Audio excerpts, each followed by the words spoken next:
Seja muito bem-vindo, seja muito bem-vinda.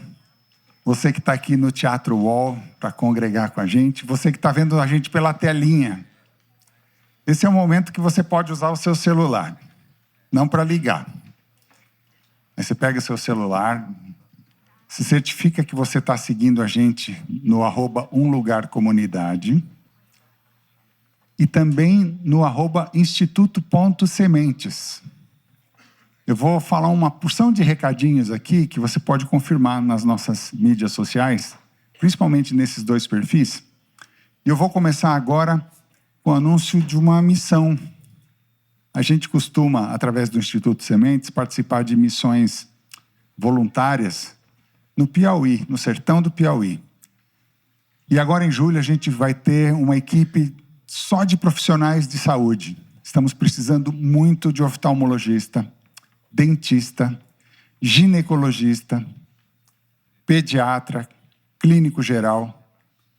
Se você se encaixa numa dessas funções, e se você também não se encaixa numa dessas funções, mas é da área da saúde, manda um DM para a gente, @instituto.sementes. Essa missão vai acontecer do dia 21 a 31 de julho. Lembrando que é uma missão voluntária. Você vai se doar, você vai doar seus bens, seus recursos, mas vale cada centavo, cada suor, cada gota de suor. Se você tem vontade de contribuir com a gente, se você quer devolver seu dízimo, anota aí, pix@umlugarcomunidade.com.br. Faça sua oferta, faça sua doação, doe-se, contribua, faça essa comunidade, faça essa campanha crescer. Sabia que todos os dias acontecem reflexões diárias com o pastor Edson Nunes? Essas reflexões estão disponíveis em podcasts no Spotify, no Apple Music, no Instagram, no YouTube. Não tem como você não ver. E é muito legal porque ele preenche a alma, ele dá uma aula do que acontece naquele verso, das expressões, das palavras, e termina sempre com uma mensagem de encorajamento para o dia. A partir das 6 horas da manhã você já pode ouvir e assistir também. O Ministério da Família, sim, nós temos um Ministério da Família que vai começar acontecendo a partir do próximo sábado. As reuniões são por Zoom, então você não precisa se preocupar em pegar trânsito, mas fique atento, porque as mídias sociais vão apresentar os horários certinhos e o link para você se conectar. Pequenos grupos. Se você ainda não participa de um, você não sabe o que está perdendo. Quer saber onde estão acontecendo os pequenos grupos? Entra no site umlugarcomunidade.com.br/pequenos grupos. Ou, de repente, se você está em São Paulo e quer oferecer a sua casa para um encontro durante a semana, manda um e-mail para pg@umlugarcomunidade.com.br. O encontro que acontece aqui aos sábados é maravilhoso, mas ele deve coroar um relacionamento que já acontece durante a semana. O pequeno grupo é um bom momento para isso. Sabe um outro lugar que também acontecem relacionamentos? É no ensaio do coral. A comunidade tem um coral que ensaia todas as sextas-feiras à noite. Quem conduz os ensaios é o maestro Sérgio Pavarini. Quer saber onde funciona, onde rola esse ensaio? Manda um DM para o @umlugarcomunidade. Agora você pode guardar o seu celular. Aliás, antes de guardar, coloca no modo silencioso, desliga, modo avião, para não te desconcentrar. Porque chegou o momento da gente receber ou ouvir a mensagem do pastor Marcos Apolônio com o tema Veredas. Você me acompanha numa oração? Te agradecemos, bom Pai, por estarmos aqui reunidos nesse sábado para louvar Teu nome, para ouvir uma mensagem transmitida pelo pastor Marcos, mas que é uma mensagem que vem do céu. Que essa mensagem possa calar fundo no nosso ser, na nossa mente, e que ela esteja aberta para o aprendizado, e que a gente possa transmitir essa bênção para as pessoas que ainda não ouviram de Ti. Que a nossa vida seja uma vida de partilha, uma vida de aconchego para as pessoas que nos cercam, e que a gente possa sempre estar aberto às mensagens do Espírito Santo na nossa vida, em nome de Jesus. Amém.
nossa escolha de servi-lo, de amá-lo, porque Ele é o único que é digno.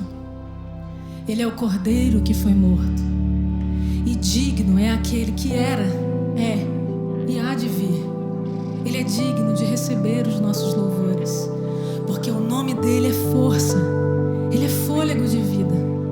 Que nós nos unamos em uma só voz, a voz de quem reconhece a santidade, a beleza e a grandeza do nosso Deus.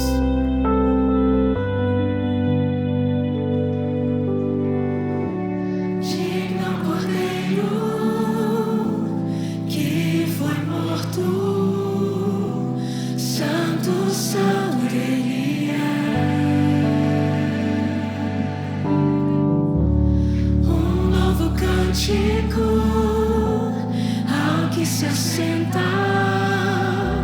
sobre o trono do céu, digno é o Cordeiro que foi morto, santo, santo ele é. Um novo cântico que se assenta sobre o trono do céu. Santo, santo, santo, Deus Todo-Poderoso, que era, é e há de vir. Com a criação eu canto louvores ao Rei dos Reis. És tudo para mim e eu te adorarei.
Deus seja louvado.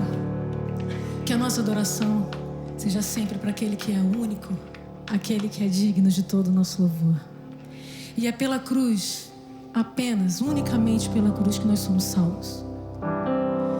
É pela cruz que nós somos chamados à vida. É pela cruz que nós somos incluídos.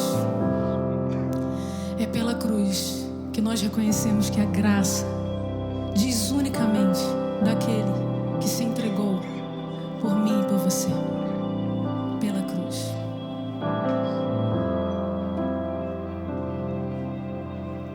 Andei tão cego, sem rumo certo, buscando a paz e descanso.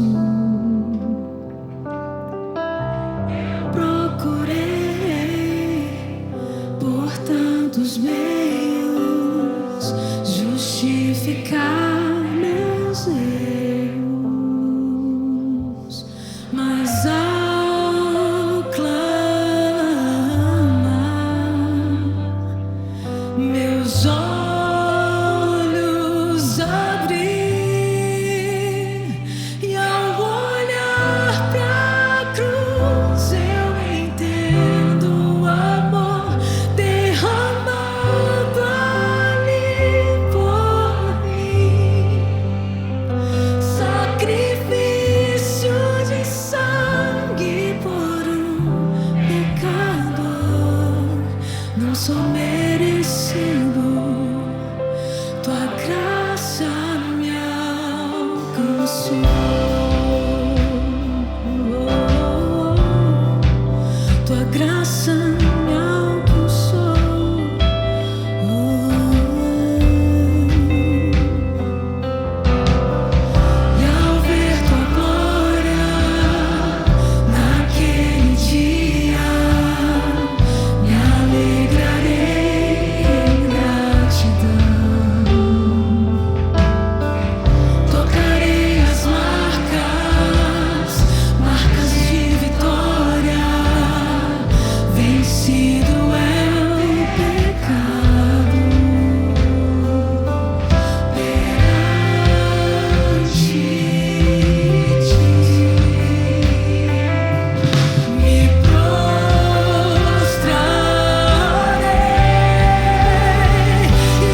Obrigado, Deus.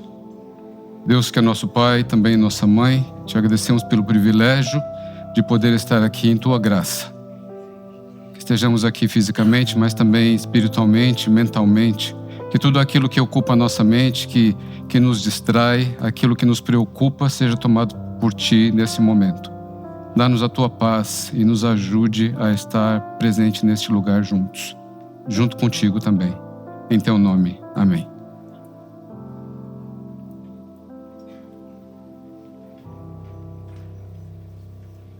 Muito bom dia. Bom dia para você que está em casa. Bom dia para você que está aqui. É bom estar com vocês. É bom vê-los de novo. É bom estarmos juntos.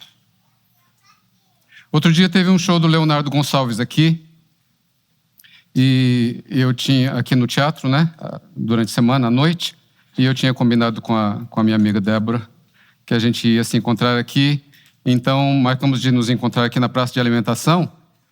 E eu estava subindo para encontrar com ela, subindo pela escada rolante. E quando saí da escada rolante, tem ali aquele vão livre, tem um gradil, né? E tem uns bancos ali. Tinha uma senhora, uma mulher sentada ali. E ela ficou me olhando. E eu pensei, é da comunidade, né? Mas, Marcos, qual é o nome dela? E imediatamente a culpa pastoral se instala, né? Porque eu deveria saber o nome da pessoa e eu não sei. Então, já vi, é da comunidade. Meu pai, será que é da comunidade? Eu acho que é da comunidade, parece familiar. Mas como é o nome dela? E lá na mente eu estou desesperado, procurando nos meus arquivos onde está o nome da mulher. E não encontro. Enfim, eu vou me aproximando, ela balbucia alguma coisa que eu entendi ser Pastor Marcos. E aí eu vou me aproximando, ela se levanta, vem, me abraça, me beija, eu correspondo, claro, né? E aí eu olho para um lado, olho para cadê a Débora? E não vejo. E aí eu olhei para ela, tá me olhando, eu olhei para ela e falei, estou esperando minha amiga. Está esperando uma amiga? Aí eu ainda na mesma ideia, né? Aí é da comunidade, mas não sabe do show do Léo. Aí eu vou explicar. Não, é que o Leonardo Gonçalves vai cantar aqui no teatro. Hoje à noite a gente veio para assistir. Aí ela faz assim, você não é o Carlos Alberto? Eu falei, não, moça, meu nome é Marcos. Ela fica roxa. Diz assim, ai, moço, perdão, eu estou esperando, vou encontrar uma pessoa que eu não conheço.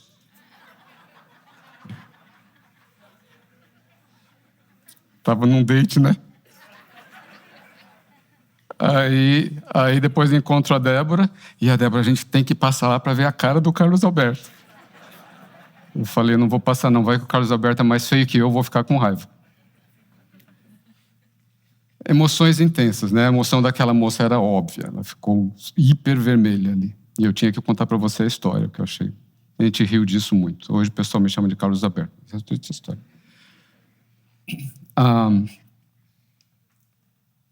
Nós estamos na série Veredas. A série Veredas ela foi estruturada pela nossa pastora Keldan Feldberg, baseada em 2 livros, no Grande Sertão Veredas, né?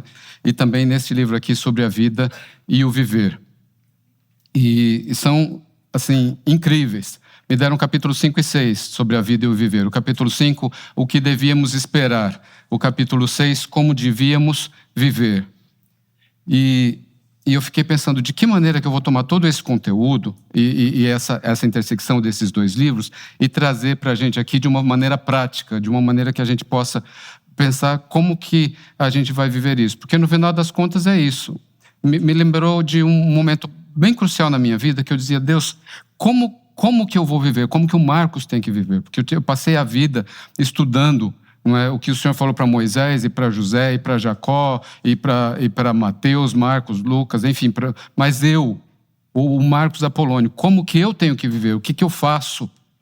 Então, como que a gente vive? De que maneira que a gente coloca na prática essas coisas? E me veio à mente a história de José.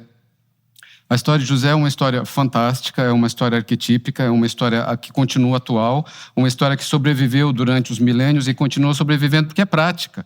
E tem muita coisa na história de José, tem muito conteúdo, tem muita emoção, acontece muita coisa, tem muito drama, muitas reviravoltas, né? Bem como a vida da gente mesmo. O livro do Gênesis tem 50 capítulos, 25 deles contam a história de José. Eu acho que deve ser a história mais longa que a gente encontra na Bíblia. É uma história atual, uma história universal e é uma história bem brasileira também, porque se a gente olha para a história de José, a gente vê muita coisa que faz parte do dia a dia da gente, né? Todas as emoções, todos os sentimentos e mais os acontecimentos também.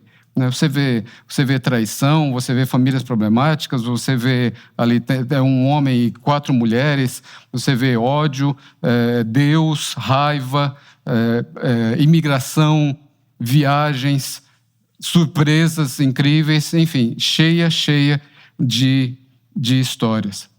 Tem alguns teólogos que dizem que José é o Jesus do Antigo Testamento. E se você parar para olhar, tem alguns paralelos, sim, bem interessantes. O livro de Gênesis, ele não diz nenhuma vez que José cometeu algum erro, algum pecado. Acontece um monte de coisa com ele, fazem um monte de coisa com ele, mas você não vê, não está relatado lá nenhum problema de José. Tem muito sofrimento também. E tem muita coisa com a qual a gente se identifica, assim como Jesus, que veio para nos mostrar como viver. José, então, é o Jesus, no Antigo Testamento lá, a gente encontra muitas dificuldades comuns. Gênesis 49, de 22 a 26, tem ali uma descrição bem interessante de José, que diz assim: José é um ramo frutífero junto à fonte.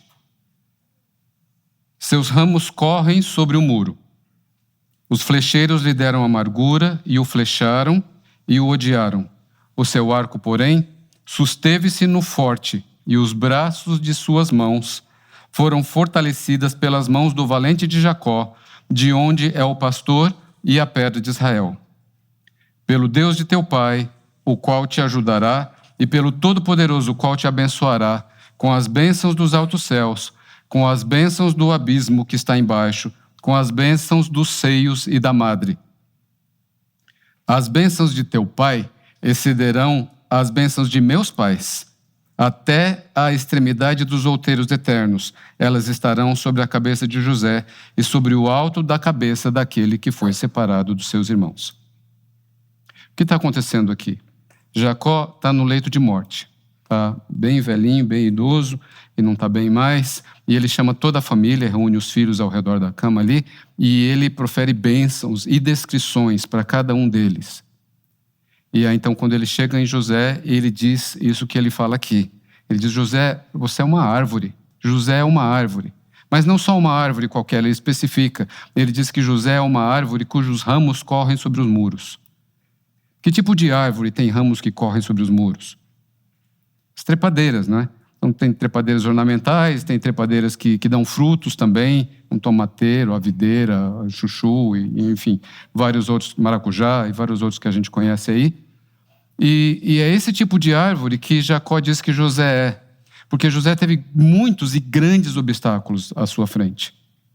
E esses obstáculos ele conseguiu usar como suporte para avançar, para seguir adiante, para crescer. Não ficou paralisado por essas barreiras. Pensando no livro sobre a vida e o viver de Miroslav Volf, Grande Sertão Veredas, de Guimarães Rosa, e sobre a história de José, eu pensei em 3 princípios que a gente pode tirar e a gente pode ver que José aplicava e que a gente pode aplicar para a vida da gente. O primeiro deles é o seguinte: é ter coragem a despeito do medo. Houveram muitos perrengues ali na vida de José e José seguiu em frente. Claro, coragem não é ausência de medo, a gente vai em frente com medo e tudo. O segundo é estar presente, é viver o momento presente. Esse é o princípio básico da psicoterapia. É você ajudar a pessoa a viver esse momento aqui, processar o que passou, resolver o que ficou para trás, mas viver o momento presente, não ser sequestrado num passado que já se foi. e muito menos apavorado por um futuro que ainda não chegou. Então é o centro, viver agora, nesse momento. Esse é o princípio número 2. Ter coragem apesar do medo, viver o momento presente e ter fé para seguir adiante e subir nos obstáculos que estão à frente da gente.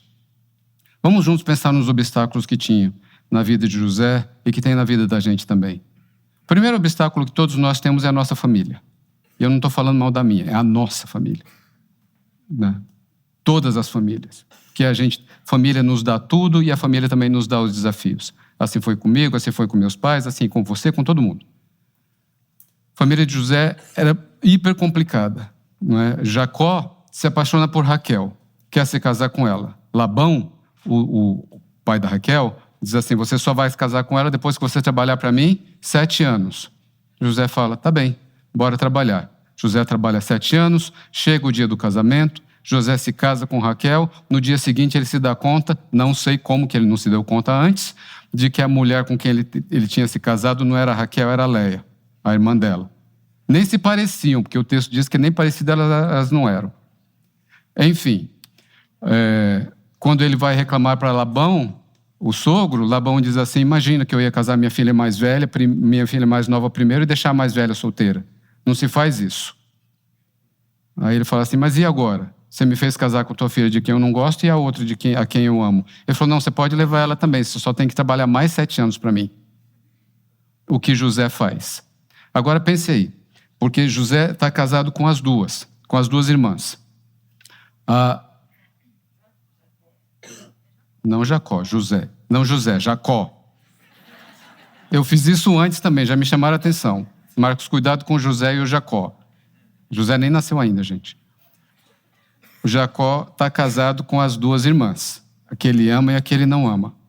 Para aumentar o problema, a Leia, ela dá à luz e ela tem alguns filhos. E a Raquel implora a Deus para engravidar, mas ela não consegue. Aí ela falou, eu vou usar o subterfúgio da serva, que é absolutamente horroroso. Assim. Era um costume da época, que quando a senhora não era fértil, ela tomava a serva e dava a serva para dormir com o senhor. Na hora do parto, a serva vinha ter os filhos entre as pernas da senhora. Aquele filho era como se fosse filho da senhora. Aí a Raquel diz assim, vamos fazer isso. A Raquel chama a Bila, que é a serva dela, dá para Jacó, a Bila engravida e tem filhos. Depois disso, a Leia não consegue engravidar mais, ela fala, vou fazer a mesma coisa, eu quero mais filhos ainda. A Leia chama a serva dela, Zilpa, mesma coisa acontece, a Zilpa também dá à luz. Para completar a história, lá no final, a Raquel finalmente consegue engravidar. Aí a Raquel tem o José e depois tem o Benjamim. Agora imagine, se na casa da gente a coisa já é meio complicada, quem é que vai primeiro, quem que é o primeiro dos filhos que são biológicos. Imagina quando não são biológicos, imagina numa situação onde tem 4 categorias de filhos, 4 status diferentes. Então você tinha o José e Benjamim, que eram a nata, né, que eram os filhos da senhora amada. Depois você tinha os filhos da Leia, que eram os filhos da senhora, mas não era amada. Depois você tinha os filhos da serva, da mulher amada, e os piores coitados, que eram os filhos da serva, da mulher não amada. Então, era uma confusão enorme.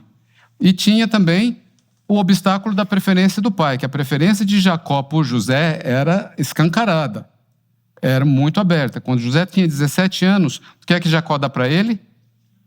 A bendita túnica colorida. Até peça da Broadway virou essa túnica. E o texto bíblico diz assim, quando Jacó deu a túnica, que os irmãos passaram a odiá-lo ainda mais. Já odiavam. E os irmãos passaram a odiá-lo mais ainda. Outros obstáculos. Os sonhos de José. José teve uns sonhos. Tem sonhos que aparecem sonhos nessa história 3 vezes. Os sonhos de José, depois os sonhos do copeiro e do padeiro lá na frente, e depois os sonhos do faraó. E os sonhos, nesse contexto do Gênesis, eles são muito místicos. Eles são proféticos, eles têm alguma coisa que precisa ser explorada. E José tinha uns sonhos. E ele contou os sonhos para a família. 2 sonhos. O primeiro, estava toda a família ceifando trigo. E aí eles fazem feixes de trigo. No sonho de José, os feixes de trigo da família se curvam diante do feixe de trigo dele. Esse é um. O outro sonho, ele vê o sol, a lua e 11 estrelas. E todos esses astros se curvam diante dele. Ele conta para os irmãos ficam buzina. Quem você pensa que você é? Em primeiro lugar. Em segundo lugar, para onde você acha que você vai? Ele sonhou. Quem tem culpa de sonhar? Esse é o primeiro ponto. Segundo, que essa história de quem você pensa que você é uma pergunta muito comum de acontecer em grupos quando alguém tenta quebrar e sair do grupo. Quando alguém tenta ser diferente do grupo em que está. Quando alguém não está satisfeito e fala, eu quero fazer alguma outra coisa. É muito comum. Por que você está estudando tanto? Você pensa que você é como eles? Onde você pensa que você vai chegar? Você pensa que você é melhor que a gente? Não se pode sonhar. E a gente precisa sonhar. Sonhe, ouse sonhar.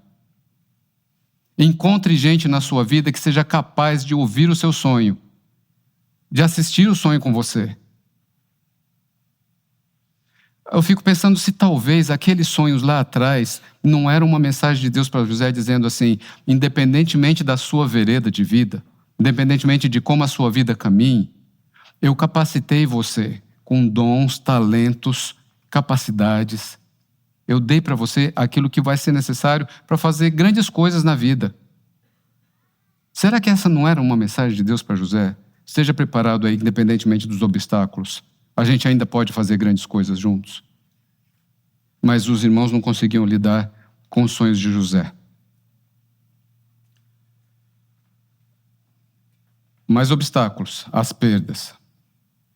Outro paralelo de Jesus com José é que um dia os irmãos de José no campo, estão pastoreando, e Jacó manda José ir até lá ver os irmãos. Ele vai, é muito longe de casa. Os irmãos olham para ele, lá vem um sonhador, vamos dar um jeito nele, ninguém aguenta mais esse cara.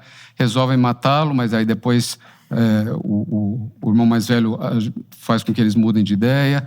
E aí eles jogam ele numa cisterna, mas aí está passando um grupo de mercadores ismaelitas.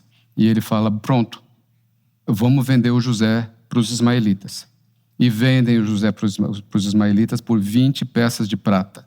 Jesus é vendido por 30 moedas de prata.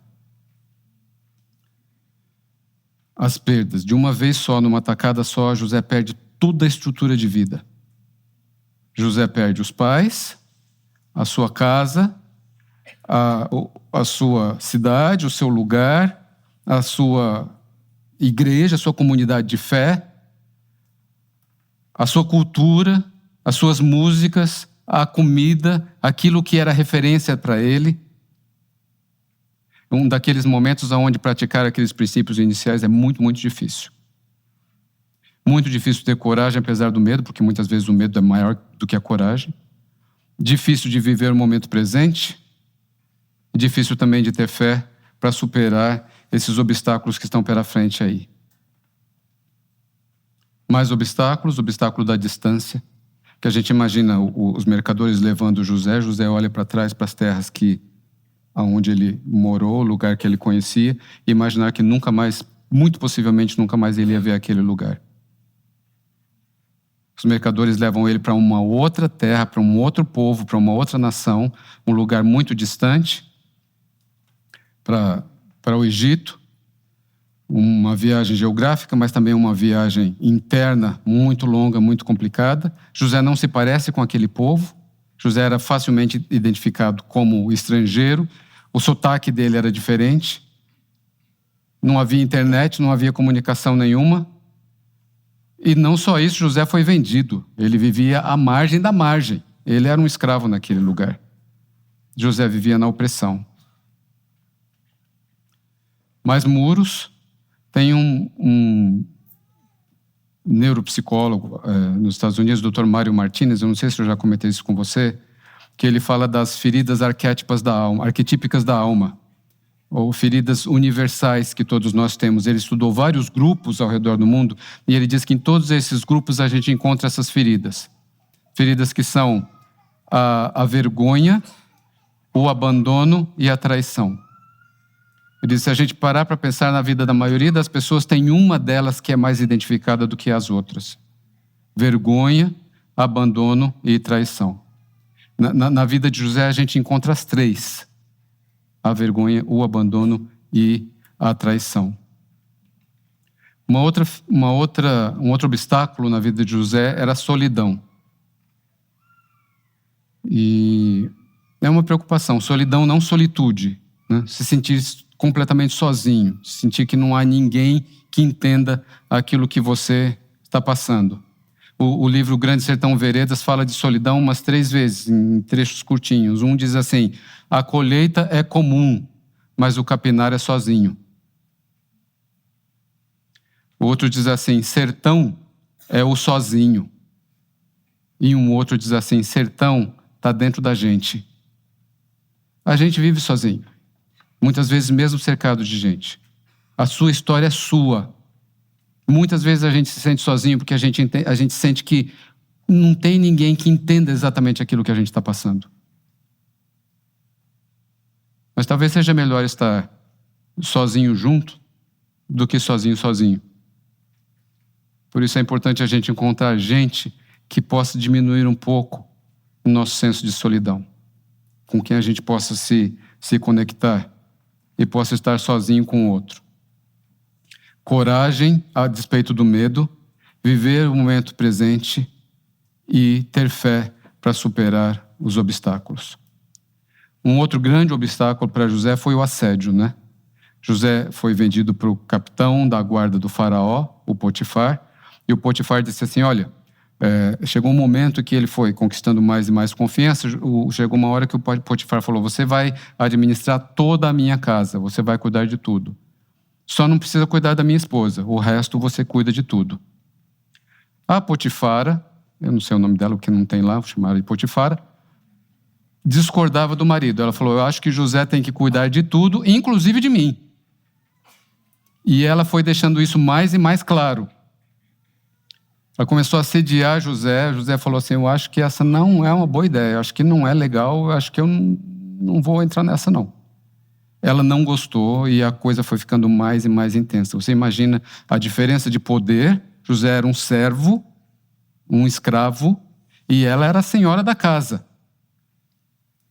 Um dia ela armou uma situação, ela estava nos aposentos dela lá, e ela chamou José, e mais uma vez tentou ter alguma coisa com José. José se evadiu e ela segurou a capa dele e começou a gritar e disse que José tinha tentado violentá-la. E José é preso. Tem um trecho no Grande Sertão Veredas que o Riobaldo diz assim, tive medo não, só que abaixaram meus excessos de coragem. É difícil. É interessante assim, quando você vê uma série de obstáculos e tem algumas pessoas que têm muitas dificuldades e passam por muitos perrengues na vida. E tem gente que fala assim, não, isso é Deus provando por você. Foi Deus que colocou aí para te fazer uma pessoa melhor. Eu tenho resistência com esse tipo de ideia. Eu acho que mesmo na vida de José não é Deus colocando as coisas ali. Eu acho que Deus usa e faz o que quer fazer a despeito. Eu acho que Deus usa os instrumentos, mesmo as mazelas, as dificuldades, os problemas que a gente tem na vida, de alguma maneira para levar a gente para algum lugar melhor. Mas eu tenho dificuldade de achar que é Deus que está causando o sofrimento da gente. Ah, não, porque aquela história, eu te amo, estou te fazendo isso porque eu te amo, quero te ver melhor. José estava na prisão, outro obstáculo, o obstáculo da prisão. A gente não sabe por quanto tempo, mas a gente sabe que é bastante tempo, né? Porque é tempo suficiente para o capitão da prisão, lá, o chefe da prisão, reconhecer que José era confiável e ele deixa José a cargo de todos os presos lá. José, acontece que é um outro momento dos sonhos, porque o copeiro e o padeiro do faraó, eles são presos, vão para a prisão e ali eles têm sonhos. E eles chamam José e José vai interpretar esses sonhos. E do jeito que o José interpreta, acontece. Porque 3 dias depois, o padeiro é morto e o copeiro é restituído à casa do faraó. E o José diz assim, olha, pelo amor, quando você chegar lá, conta para o faraó quem eu sou e o que está acontecendo aqui. Explica para ele. E o copeiro fala, não, pode deixar, mas esquece. Se passam 2 anos e aí é quando o faraó tem um sonho. E o faraó tem um sonho que tem que ver com a fome que está acontecendo na terra, que é muito grande. E ele está procurando a interpretação. Aí o copeiro se lembra. E aí o copeiro diz para o faraó, lembra que 2 anos atrás o senhor me prendeu, a mim e o padeiro? E o senhor mandou matar o padeiro e me restituiu aqui? Tinha um camarada na prisão que interpretou os nossos sonhos. E do jeito que ele interpretou, aconteceu. O faraó manda chamar José, conta o sonho para José, do jeito que José interpreta, satisfaz o faraó tremendamente. E o faraó diz assim, eu preciso de alguém de confiança. E eu acho que esse alguém é você. Ele precisava de alguém que cuidasse das colheitas e administrar todas as colheitas do Egito. José se torna ali o ministro do agro no Egito. Mas a fome se expande. A fome chega à terra de José. E os irmãos de José precisam sair de lá para comprar comida. Segundo a história, para onde eles vão? Lá no Egito. Com quem eles vão falar? Com José. Mais obstáculos com os quais José estava lidando, que são os traumas e as dores pelas quais ele passou. Imagina a surpresa e o choque de ver os irmãos. Os irmãos não reconheceram ele, eram muitos anos depois. Ele estava o homem formado, feito e vestido, paramentado de uma maneira que eles não iam reconhecer. Imagina os gatilhos emocionais que isso provocou, as lembranças que vieram à mente de José. Como ele teve que lidar com todo aquele turbilhão de sentimento quando ele viu aqueles que queriam matá-lo e depois venderam a ele para que ele fosse levado embora. A raiva do abusador, raiva do sistema e até mesmo raiva de Deus. Não é incomum que gente vem para a gente conversar com a gente e dizer assim, estou com raiva de Deus, o que eu faço com isso? Fale disso, pense sobre isso, converse com Deus, encontre alguém de confiança para falar disso, para que essa relação melhore. É um passo importante reconhecer que tem raiva de Deus, porque tem gente que nem aí consegue chegar. Reconhecer que tem uns perrengues, umas dificuldades, porque a vida em si, ela não é linear e ela não é justa. Como o Grande Sertão Veredas diz, eu careço de que o bom seja bom e o ruim, ruim. Que o feio fique bem apartado do bonito e a alegria longe da tristeza. Este mundo é tudo muito, muito junto e misturado. Não é assim a vida? Não tem lógica, não tem sequência. Não é algo que a gente simplesmente pode entender de que maneira ela se desenrola. Tem um outro trecho do Grande Sertão em que o Riobaldo se lembra do conselho que o Zé Bebelo deu para ele.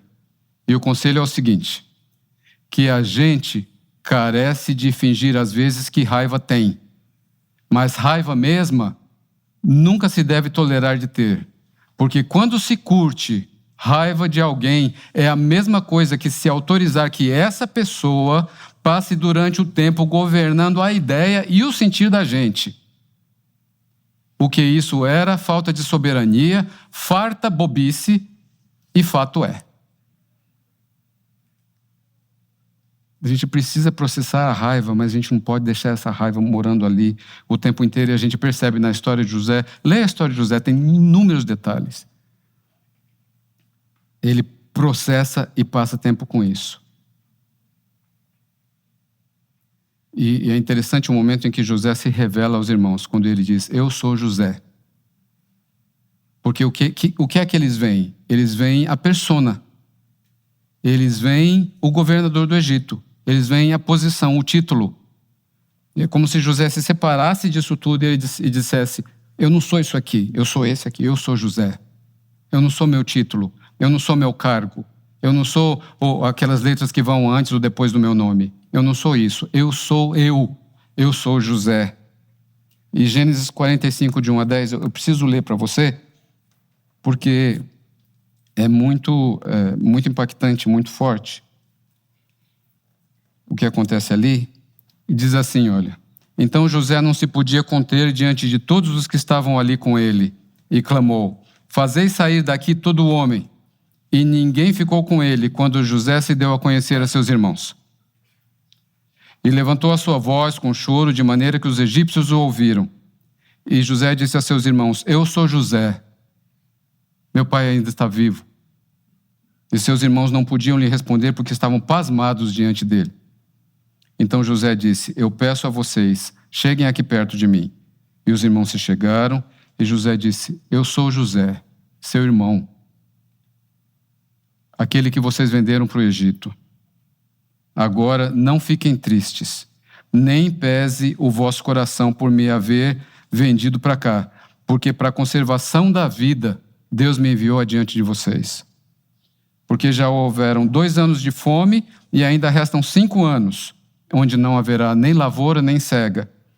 Porque Deus me enviou adiante de vocês para conservar a vossa sucessão da terra e para guardar-vos em vida por um grande livramento. Assim não foram vocês que me enviaram para cá, senão Deus.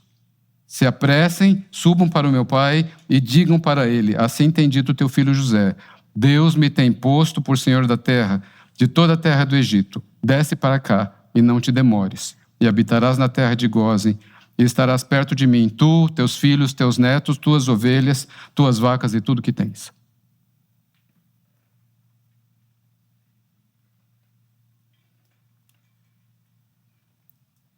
Grande Sertão Veredas, mire e veja. O mais importante e bonito do mundo é isto: que as pessoas não estão sempre iguais, ainda não foram terminadas, mas que elas vão sempre mudando. Afinam ou desafinam. Verdade maior é o que a vida me ensinou. Sobre a vida e o viver tem uma frase que lembra bem isso. Somos construídos com o tempo, tijolo por tijolo. A gente muda, as pessoas mudam. É preciso ter coragem a despeito do medo, é preciso viver o momento presente, é preciso ter fé para superar os obstáculos futuros. No final, todos morrem no final da história. José morre, a família morre, no final, a gente morre. Mas a pergunta é: como a gente viveu? Sem coragem, a gente vai ser vítima eternamente. Sem viver o presente, a gente não vive. A gente está num passado que já foi, num futuro que não existiu ainda. Sem fé, a gente não consegue superar os obstáculos da vida. Vamos orar. Obrigado, Deus, não necessariamente pelos sofrimentos, pelas mazelas, pelos obstáculos, pelas dificuldades que tivemos na vida, mas por aquilo que Tu tens capacidade de fazer com esses obstáculos e com essas dificuldades. Esteja conosco, nos ajude, que a gente possa ter coragem a despeito do medo, que a gente possa estar vivendo um momento presente contigo e que a gente possa ter fé em Ti para superar o que vier pela frente. Te pedimos, te agradecemos em Teu nome. Amém.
você que está aqui e a você que está em casa.